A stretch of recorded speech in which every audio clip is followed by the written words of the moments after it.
king. I've had my life and the world on a string. I've traveled many roads, but I'm so... What's up? Thank you for tuning in to the only station giving you double the information and inspiration. WDRB Media and WGIV, the soul of Charlotte. You are now listening to Live Your Dream, and I am your host, Mike the Motivator. Guys, what's up? This is your boy, Mike the Motivator. I want to thank you once again for taking the time out your day to join me on this Monday afternoon. Guys, I hope I can share 1, 2, or 3 things that can help motivate you to get through this week, to maximize your potential, and most of all, to help you to live your dream. If you want to know anything about me, if you want to know who is Mike the Motivator, you can just go to Facebook, Twitter, LinkedIn, Instagram, or my YouTube page, guys. You can just search for Michael Askew II. Michael Askew II. You can find out anything you want to know about me, guys. I usually post motivational content up there on a weekly basis, so go check it out if you want to be motivated. Today we're going to talk about something that we dealt with while we was growing up, and now we deal with it concerning our kids. The topic of today's show is, if you have a plan B or C, you will not be committed to your plan A.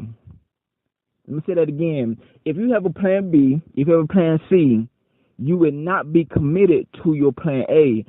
Now, I want to start off by saying, the older I get, the more I live life, I am beginning to realize that everything that we were taught is not necessarily not true, right? Like, it's no way, I don't think that our parents or our guardians or our siblings, whoever helped raise us or gave us advice, I don't think that they were intentionally trying to mislead us.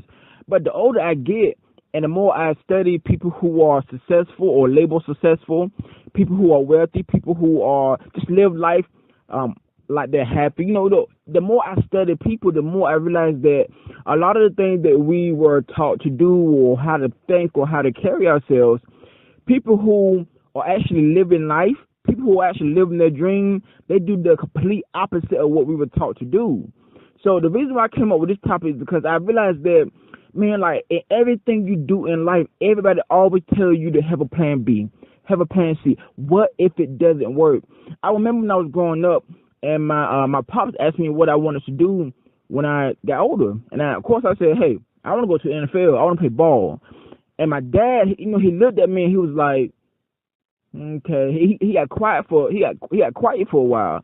Then you know he looked at me again and said, okay, no, what else you want to do? I was like, what you mean what else I want to do? I want to play ball. And he was like, you need to plan B, because what if that doesn't work out? And when you tell a child that, first of all, a child's feelings get hurt, right? But then the child starts thinking like, man, like, what else should I want to do? And they don't so much think about what they want to do. They start thinking about what they hate the least, right?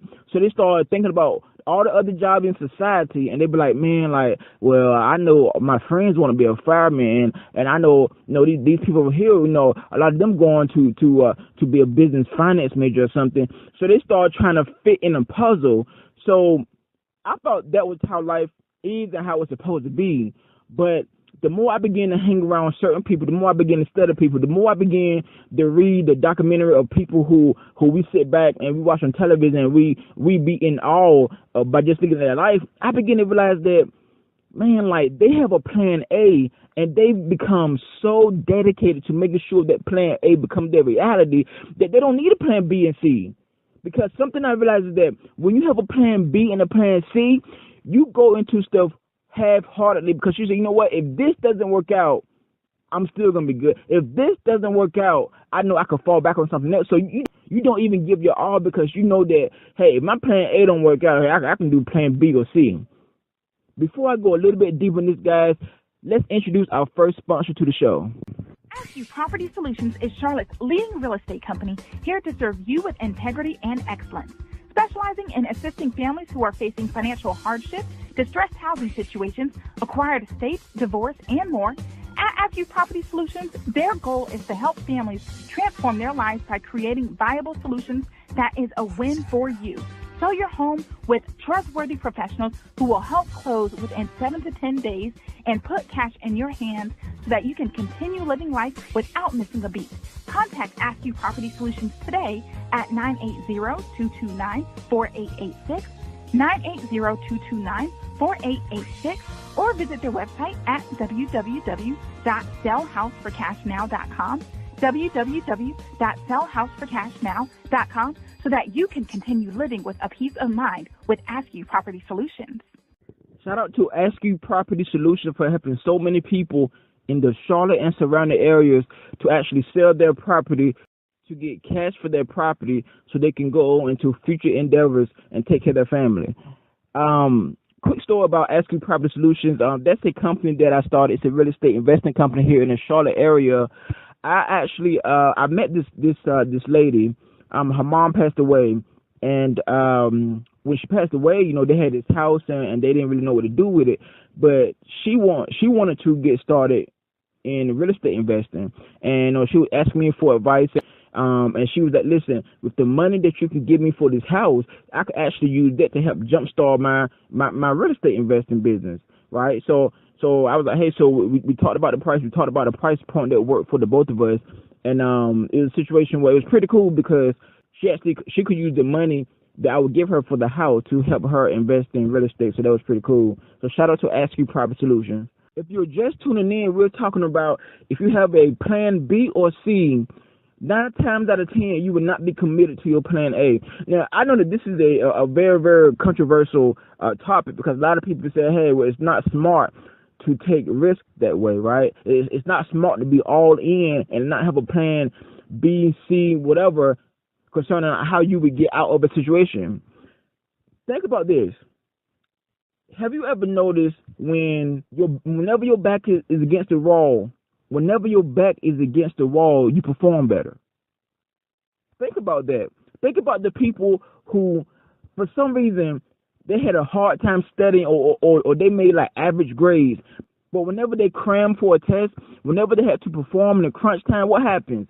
All of a sudden, they get laser focused. Like if you had a test that was 1, 2, I don't know, maybe 3 weeks away, and you try to focus, like, you keep picking up your phone and looking at text messages, you go on Facebook and stuff, but let that test be tomorrow. If your test is tomorrow, what's going to happen? You're going to cut off everything. You're going to cut off all distractions because you understand that, listen, I don't got a plan B. I don't got a plan C. If I don't make this happen tonight, if I don't get all this information I get tonight, I'm not going to pass my grade. The same can be said for people who attain success every day. Listen, I don't have a plan B. I don't have a plan C. If I don't work, I don't eat. If my business do not succeed, I do not eat. If I do not get promoted, if I do not get that job, my child will not eat. So I just want to clarify that I'm not saying that, look, you should never plan. I'm not saying you should never plan. What I am saying is that the more options you have to be very careful. You have to be very careful because when you have a plan B and a plan C, oftentimes you go into stuff half-heartedly. And this is stuff that society teaches us to do. Even in school, if you want to keep it 100, guys, a lot of times when you spend time focusing on your backup plan, you are cheating yourself because the main plan is not getting the attention that it needs. So a very important question that I often get when I talk like this, and when I tell people, hey, when you got a plan B and C, oftentimes it takes some of the focus away from your plan A. One of the questions I get, and it's a very logical question, is, well, what if your plan A doesn't work? Like, I'm not talking about what if it doesn't work as far as you don't be disciplined enough. I'm talking about what if you get injured. What if you're trying to go to the NFL, NBA, Major League Baseball, and you get injured? Like, what now? That's a very logical question. But this is what I found out. If you watch people who have made it big at doing something, they face some type of obstacle along the way. Now, what if you get a career-ending injury like Jason Williams? Jason Williams was a point guard that came out of Duke, and he was pretty good, and he got drafted by the Chicago Bulls, but his career was cut short because he was in a motorcycle accident. He wasn't wearing a helmet. He messed up his pelvis. He tore the ACL. He pretty much messed up his career when he got in an accident. But if you look at Jason Williams now, a lot of people don't even know that he used to play ball. Why? He is so good at being a college basketball analyst, some people don't even know that he used to play the game. So the thing is this, he was so determined at basketball, he was so determined to be the best at what he could be in basketball, so that when he got the injury, there were still opportunities all around him that surrounded the very sport that he loved. So when you give your all, even when something happened, you can always pop up another plan A. But when you have a plan B, what if he had a plan B? Like what if he always had the thought, like, man, what if I get hurt? And he began to focus his time and stuff, all the time that he used to work out and stuff, all the time he used to focus on basketball. What if he focused that towards something else? Maybe he wouldn't have been good of a basketball player that he was. Maybe he wouldn't have been so good at what he did at basketball that people would say, look, I'm gonna give you a shot at being an analyst because you are so good at what you do. Guys, if you don't get anything from this radio show today, I want you to understand that if you don't start chasing and going after your plan A with the determination and obsession that surpasses many people understanding, you will never maximize your potential and do exactly what you want to do. You will live life on the plan B status. You will live life on the plan C status. Guys, before I go to a quick video of a guy, he actually came up with a company and a slogan that's called Sleepers for Suckers. Guys, before we go to this quick clip about this guy, he's a great speaker, and he's in the Atlanta, Georgia area. His name is David Shands. Before we go to a quick clip of him talking about the importance of having a plan A, we're going to introduce the second sponsor for the show. Do you have or know a teen who is struggling academically or is in the process of transitioning into college or their career? Challenge and Transform Motivational Company partners with young adults in middle and in high schools to shift and stretch their mind and talents to achieve total transformation and acceleration. Challenge and Transform is your local resource for strategically preparing young adults to succeed in education, corporations, and in life. For more information on their programs or public speaking inquiries, please call 980-229-4886. Once again, that's 980-229-4886. How many people know what they want to do after high school? What you gonna do? You want to be a doctor. Okay, if that doesn't work, what? Write this down. If you have a plan B, you'll probably use it. Unless, of course, you got a plan C, then you'll probably use that. I'm trying to understand where this philosophy comes from. Who taught y'all? I'm glad we closed the door. Who taught y'all that you have to have a plan B? Where y'all get that from? School? I'm trying to understand where this philosophy comes from. Think of the first person that says, yo, you gotta have something to fall back on. I wonder who coined that phrase. We gotta do some research on who coined that phrase. The first person to say, yo, you have to have a plan B. Do you think that was somebody who actually achieved their plan A? So we all adopted the same philosophy of a failure. What you focus on expands. What you focus on expands. Yo, here's what I found out about most people who wake up, go to work, come home, go to sleep, wake up, go to work, come home, go to sleep every single day for 30 years. They never really focused on their plan A. And if you ask them, their plan B is better than their plan A. So when I started my brand, I went big. People are like, yo, just start with a couple shirts. I took every dollar that I had, put it in. I'm thinking, all right, cool. I'm gonna take my bill money and I'm gonna put it into these shirts because I know these shirts are gonna sell. And some people are telling me, yo, you need to, look, just get a couple. Wait till you got some extra. Write this down. Wealthy people invest their money and spend what's left. Wealthy people, like this is the mindset of a wealthy person. They invest their money and spend what's left. People who live in poverty spend their money and invest what's left. Wealthy people invest their money and spend what's left. Like they're going to invest in a project to make them some money, and whatever money they got left with that, that's what they're going to eat with. People who live in poverty, people who live average lives, what they do is they spend their money, they'll get the J's, they'll pay their bills, all that kind of stuff, and say, okay, I got $30 left. Maybe I need to try to flip this 30. It's just a difference in philosophy. Guys, before I sign out, I just want to say it's the reason why some people perform better when their backs are against the wall.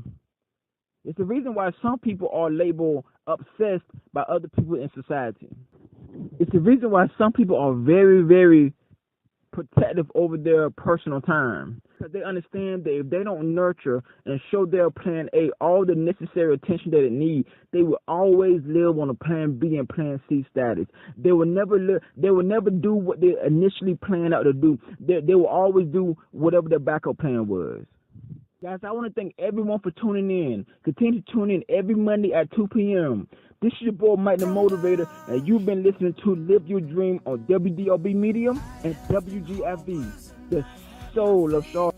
And guys, remember, the people who you read about in your history books, the people who you appreciate and celebrate on the television, they're simply ordinary people who had extraordinary dreams. Live your dream, guys. Live your dreams.